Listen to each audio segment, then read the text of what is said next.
Today we're joined by Ed Norris, former Baltimore City Police Commissioner, former federal prison inmate, and current host of Baltimore's #1 sports radio talk show.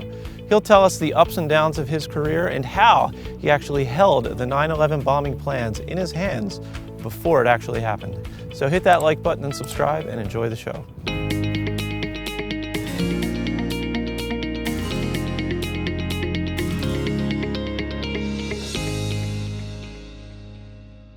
Welcome to Executive Report. Today, we are blessed to have Ed Norris join us, and he's going to talk about the story really of his life and what's transpired over the years and how it led to where he is today, which is pretty successful.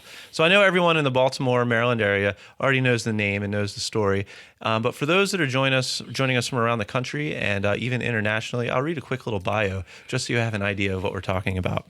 So Ed spent 20 years as a crime-fighting savant in the New York Police Department, rising from a beat cop to a deputy commissioner of operations at age 36. As police commissioner of Baltimore, he was really a breath of life into what was a demoralized force at the time. And it was infamous for homicide counts and a lot of other well, if you've watched The Wire, you basically know what it is. After the 9/11 attacks, he took over as the Maryland State Police and pushed an innovative anti-terrorism strategies that made a national leader on the field. At the University of Virginia, they taught a graduate course about how his leadership techniques transformed one of the most violent cities in the country. And then things kind of changed a little bit. A lot of stuff came crashing down. An investigation into a police expense account morphed into what many people felt at the time and now know was a politically motivated hit job by a federal prosecutor and landed him in federal prison. But thankfully, it's not all bad. Nope. And he's now the co-host of what's the area's most popular sports talk show on 105.7 The Fan in the Baltimore area. And he's really living life to the fullest, you know. So welcome to Executive Reports. Thank you. So I've heard you say before that they treat you like a king in Baltimore. Is that true? Absolutely, positively. Especially after things came crashing down when people found out the truth. I became, even people that didn't like me because they didn't like the police, I became kind of a sympathetic character, especially when people feel like they're treated unfairly by the criminal justice system. So people people would shout out to me in the mall and you did it, you beat them. It's just... yeah, it's pretty amazing. Well, and you know, after reading your book, I mean, honestly, your story is something that would be right out of a movie. It's a Hollywood plot line, honestly, and it makes you really doubt the legitimacy of our legal systems and how things actually work. Now, in your case, the prosecutor, was fired, so there was some retribution there, but at the time, that probably didn't make you feel any better, right? I was in prison when I got fired. Yeah. So I was already there. Yes. So, I mean, how bad did it get? What was the worst moment you remembered? Well, I mean, it was kind of a bad decade, but the worst moments, I think, were when the indictment came down. I'm reading them, and I can beat this. This isn't true. I read all the particulars. This is nonsense. And then I got to the last page, and they had an indictment. They indicted me for a false statement on a mortgage application, and I knew they had me because what happened was that when I bought my home in Baltimore, my father gave me $9,000 just for, I didn't need it actually, just in case for closing costs and all the other expenses that year. And so we signed a letter saying it was a gift. Sometime later, years later, I paid him back because we're not moneyed people. So I gave him back the $9,000. So I got indicted for falsifying a mortgage application because then the gift became a loan. So it wasn't actually stealing money, but giving money back. And I was indicted for that. And when it came down to it, well, this is stupid. Well, not really, because they told me if I didn't plead guilty to the stuff I didn't do, they would drop the charge I was actually guilty of, or I wouldn't see my son grow up, was the words they used. So wow. I would have said I shot JFK at that point. Yeah. So. Wow, that's incredible. And I think when you ended up going to prison, you went to Atlanta, right? No, that's where I ended up. Oh, that's where you ended up. I went to 3 different places. Really? I went to Eglin Air Force Base in Florida, up in the Panhandle. I was there about 2 weeks, 3 weeks, and the hurricane came. 3 hurricanes were bearing down. Jeez. And they evacuated us, just said, get your Bible and your shaving kit and get in the mess hall. And they put us on prison buses. They don't tell you where you're going, obviously. Mm-hmm. So they put us on buses all, cuffed up, and we went to Yazoo City, Mississippi, to a maximum security prison that wasn't open yet, and we slept on the floor there for 3 months. And then we got our final destinations, and I was assigned to Atlanta, which didn't make me very happy. No. It's one of the most dangerous prisons in the country. Oh, is it really? So when I heard it was Atlanta, I was like, whoa, this is bad. And I'm sure being a former commissioner of police, I mean, you probably weren't the most popular person. No, it's funny you say that, though. The guys I went with, we were the last, because they traversed through the South. We went to Talladega, went to different places through the South. Finally get in Atlanta, and I told the guy next to me, I said, I'm really afraid here. I can get hurt here. Because they had a reputation for a lot of stabbings and deaths and stuff. And he got up and said, nobody gives up Eddie's profession. 22 guys. Really? Yeah. Try keeping 22 of your friends quiet. I served out the last couple of months there, and nobody said a word. Nobody said anything. So Wow. nobody knew except the guys I went with. So I had a long beard at the time. I told people I was a meth dealer, and that's that. Wow. So you finally get through all that mess. Yeah. And you're getting ready to be released. And I'm sure you were counting down the days, right? Anybody would. Oh, yeah. So you get out, and then what happens? Did you have any kind of career plans? No. No. I mean, they took every penny plus 10 cents. They don't leave you with any money, which is the other half. People have no idea. They just take everything financially from you. Now I'm a convict, no money. In my mid-40s, and my background is policing, so I can't do that anymore. Yeah. So I end up, just trying to get a job to support my family. And I got a job at the mall selling razors and, some fancy cologne store. And then someone found out who I was, and I got fired from the mall. But I got a call from, because the prosecutor had been fired for misconduct. That's right. Some people in his office, ratted him out and said, he's doing outrageous things here. So DOJ came in, investigated. He was fired. And when that came out, a radio station in Baltimore called me and said, would you want to talk about it? I was like, yeah, I'll talk about it. And then I did. And then they offered me a job part-time because I was under house arrest in Tampa. I was living in Florida. Okay. So I did it for an hour a day from my house. And then it became popular. So they said, would you like to do full-time? So I came back, and I got my own radio show. And 17 years later, we have the #1 show in Baltimore. Yeah. So, yeah. It's funny how I never saw that coming because there was some dark days, believe me. Yeah, I'm sure there were. I mean, especially, right out. I would imagine most people, they wouldn't have been able to persevere and get through it. No, I mean, look, everything goes through your head. Suicide, people jump into alcohol bottles, they kill themselves. Your life is over, at least as you knew it. Yeah. It's never going to be the same. And it's very, very hard. When I went to see a therapist after this just to talk about everything. And he said to me, I told him everything I lost. I lost my money, my career, most of my friends because they couldn't fraternize with me, my hobbies, because a lot of them had to do with guns and shooting and hunting and stuff. And he said, I've never seen someone lose so much in one incident. And I'm thinking, this is a guy that sees broken people for a living.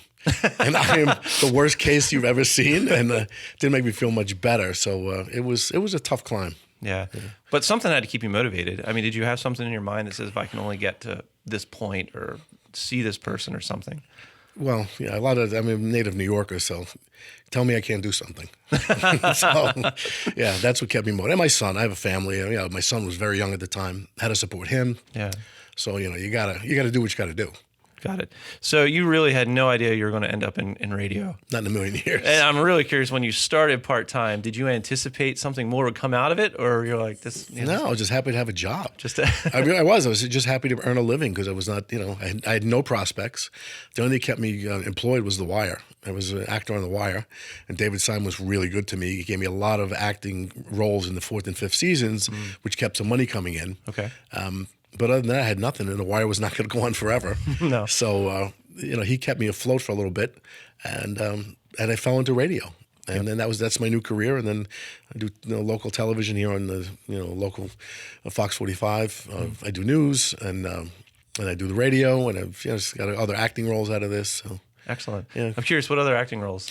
I did a documentary on Jack the Ripper. Did you really? Yeah, to investigate the case. So they flew me to England. I read the original case, went to the bars he picked up the prostitutes in, and I did a whole investigation in London and the U.S. because we believe he came here. And it was pretty fascinating. So it was really fun. So I got that, and I got another one coming up now regarding some rather expensive thefts that have been unsolved. That's pretty cool. It's like a cold case thing. Yeah, well, I created the cold case squad in NYPD. That's my background. Oh, I didn't know that. Yeah, I created and commanded the first cold case squad in New York, and there was a book written about it, a TV series. So when they found out about it, they sought me, and Discovery Channel gave me the job. They just didn't know who I was, but they told, go find this guy, and that's how I got the job at solving cold cases. Got it. So when we were talking the other day, I honestly, I look at you, you have a sense of celebrity, you're treated like a king, using your words, in Baltimore. You don't have to deal with the politics anymore. You don't have to deal with what's going on in Baltimore. And I honestly, I thought, he's probably in a much better place and happier, but you said that you miss it. I do miss it, and that was surprising to me because I really thought who would miss those things, honestly. But well, I don't miss those things. I miss the work. Okay, I miss the work. Look at the city, look at the country. Crime's up everywhere. Baltimore it's more dangerous than most dangerous countries. And people have no idea how dangerous it is here. And I feel like I can make a difference, and that's why I really miss it, because there's not many people that know what I know, because I was trained under Jack Maple. People know he's pretty well known in our circles anyway. It's like getting your black belt from Bruce Lee. I mean, I learned how to reduce crime from him when he did it in New York, when I was at his right hand. So I just watch what's going on. It makes me sad. And I mean, look, I have a great life. I mean, I have a radio job. It's popular. I'm on television. I make more money than I made as police commissioner. I have no complaints in that way. And no one's calling me 3 a.m. to respond to a police shooting. But I do miss the work. I really do, because it's important, and you need I always tell people, you may not like me, but if your mother was a crime victim, you'd want me to be the investigator. Yeah. So. Well, and if memory serves, I think your time as commissioner was the only time that crime went down as far as it did. It's the first time in decades it went down. And sharply. We led the country every year in crime decline for major cities. So I'm curious, from your professional perspective, I mean, how do you even begin to solve what's happening in Baltimore right now? Oh, I could solve this in a couple months. Really? 100%. It's one of those things where you watch people in whatever profession you're in. When you see someone who's in the same profession and you talk to them and watch what they're doing, you go, they have no idea what they're doing. So you can recognize it immediately. Yeah, I mean, it's just You're like right. anybody, a doctor or a plumber or whatever business you're in. He has no idea what he's doing, and that's what I'm watching. They have no idea what they're doing, and they abandoned all the things that were brought here when I got here, which worked, and it continued under one of my successors, Fred Bielfeld. He drove crime down even further, and they've abandoned all that, and they throw up their hands and wonder why people are getting murdered at a clip like you see in third world countries. Okay. But it's certainly fixable. So is there reasons why they abandon those things at all? I mean, you wouldn't think you would just stop doing what works just for the hell of it. I mean, there's always the not invented here, where people just they like to bring their own ideas. Okay. And then there's a tremendous New York bias here, where people I don't know if it's just the Yankees or whatever they hate about New York, but things in New York just rub people the wrong way. But it worked, and it works, and it would work now. And I cannot believe that they're not at least trying some of them, because they're comparing things from year to year. They need to compare crime now versus 20 years ago when I was here, and look how much it's totally different now. Hundreds and hundreds of people are murdered every year that need not be. And the fact that we shrug it off like, well, that's Baltimore, is just unacceptable. Yeah, and just the small things, they seem to be just spiraling out of control. Things like the squeegee kids and everything. And I remember back in 1999, I'd drive by the police impound lot right off of 40, and I would see it would seem like hundreds of dirt bikes. There's not one single dirt bike there now, but we do know that they're on the streets every They don't day. enforce anything. They don't enforce minor regulations. They don't enforce major regulations. If you take care, because you not only want to make cities safer, for real, like really safer. Fewer people murdered, fewer people robbed, but it has to feel safer. That's right. You're not going to attract any business. People are going to close their businesses, and they are, because no one goes downtown. You're not going to get conventions. You're not going to get, there's going to be no hope of all-star games or things like that in this town, because no one wants to come here, because it's deemed too dangerous, because everywhere you go, there's disorder. There's squeegee guys, dirt bikes, begging, and there's real crime, even in the tourist areas. Yeah, that's absolutely true. So you're a radio star. You're obviously television star now with the cold case stuff. What's next for Ed Norris? I don't know. I may write another book. Do you? Yeah, I wrote a book, and Yeah, that one was about my life and just all the things. Like I had the first Al Qaeda arrest in the U.S. I had the plans for 9/11. I tell you, I've had an incredibly interesting life. I wish it was somebody else's, but it's mine, so I own it. So hold on, going too far. I got to rewind a little bit there. You said you had the plans for 9/11. 100%. Yeah. You have to explain that because I know that people are listening and saying, "What the hell?" That's true. I was a detective lieutenant commanding the Upper East Side of Manhattan, the 17th Detective Squad, and there was a murder in a hotel. Mm-hmm. And there's never any. This is where the richest people in the country live. Like Henry Kissinger lived there, and wow. Katharine Hepburn, and there are a lot of celebrities settled up there. So it was a murder. It was Meir Kahane was the speaker. He was doing a book signing. He's a very fiery, radical Jewish leader, and man of an Egyptian naturalized American citizen, but he's an Egyptian, came in as he was at the podium signing books and shot him to death. Flees, runs out to Lexington Avenue, jumps in a cab, jumps out immediately, gun in hand, which is important.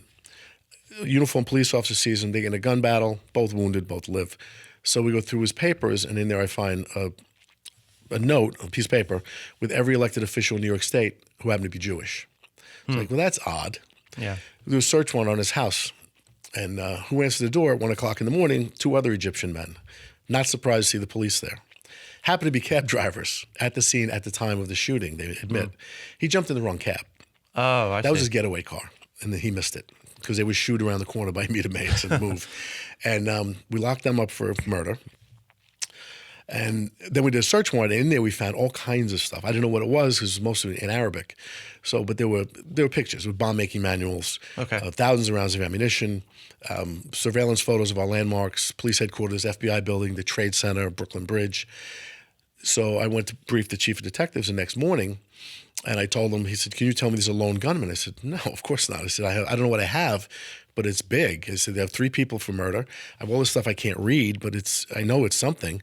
Also, you had a black and white composition book like you had as a kid. Yeah. There was a little sketch in there. It looked like an armored car stick-up, I thought. It was not. It was the plot to kill Hosni Mubarak. And I had all this stuff in my hands. He told me literally, he said, "You shut up. You handle murders. They handle conspiracies." We had a joint terrorism task force in the room, FBI, NYPD. They turned all those documents over to the feds. Fast forward, I get transferred to another assignment downtown. The Trade Center gets bombed in 93. Yep. What I left out was the drivers were released. They released the drivers saying not enough evidence. Nonsense. It was another motive. I'm assuming they wanted to follow them more. They knew all about these guys. The people that were released drove the van into the Trade Center in 93. Yep. They blew up the Trade Center. 6 dead, 1,000 injured. They put the van in the wrong place. They finally translated the documents midway through that trial, and it says in the documents, Al Qaeda. And the whole plot was take down the buildings of which Americans are so proud, the wealth and power of the United States, et cetera, et cetera. That was the plot. And that was the plot for 9/11. Yeah. So if you go to the 9/11 Museum in New York now, as you leave, there's a plaque saying this was not the first attempt, and it details what I just told you. Wow, that's incredible. And the feds weren't able to put it together. Well, I'm more angry at the NYPD, my own department, because we acquiesced. You know, they had a clearance for the murder. Boom, we're done. Move on. And we should have investigated further. We had translators. We're 4 times the size of the FBI. People forget that. You know, it's 50,000 employees in the NYPD. Oh, wow. We had Arabic translators. We could have read these documents. But you know, and I was 30 years old, so nobody takes you seriously. Seriously, if I was my age now, they listen. Yeah. So anyway, I diverged there for a second. So you might write another book. You're going to retire, move to warmer climate. I mean, what? Well, I lived in Tampa. I wouldn't mind going back south. I like the sunshine. I like the beach. I like the way of life. I wouldn't, but I'm too young to retire. I still have a lot to say, a lot to do. So I like to get involved in policing again. I like to help departments that can't seem to figure it out. And like work as a consultant type of thing? Yeah, I mean, this is really doable, and people are missing. They're really missing the mark badly, and they're so focused on consent decrees and having the police not touch anybody. It's a dirty business. Yeah. You deal with very dangerous people. I don't know why folks can't understand this. There's really dangerous people out there. We just had a doctor from Hopkins shot in a carjacking. There's innocent people just driving to work and being shot in this town, in every town across the United States. Here more than there. But you need to combat this. And I don't know what flipped in America where we're so over-concerned with the rights of criminals And we've abandoned the rights of the people that live behind, 15 locks on their doors and can't come out in their neighborhoods, who are the vast majority just good people trying to live their lives the way we live ours. They just want to live their lives. That's right. And they're forgotten about. And we're so concerned with guys selling drugs and running guns and, God forbid somebody gets hurt in this. Look, people may not like this. It's a brutal business. It's like the military. This is not a joke. You make a mistake in your business if you're an accountant. It's a financial mistake. You make a mistake in policing, you don't go home to your kids. That's right. That's that. I'm going home every night, and I will do anything I have to do to make sure I go home. Anything. And if you don't, you're a fool. And people need to understand this. And I think people have an amazing capacity for the truth.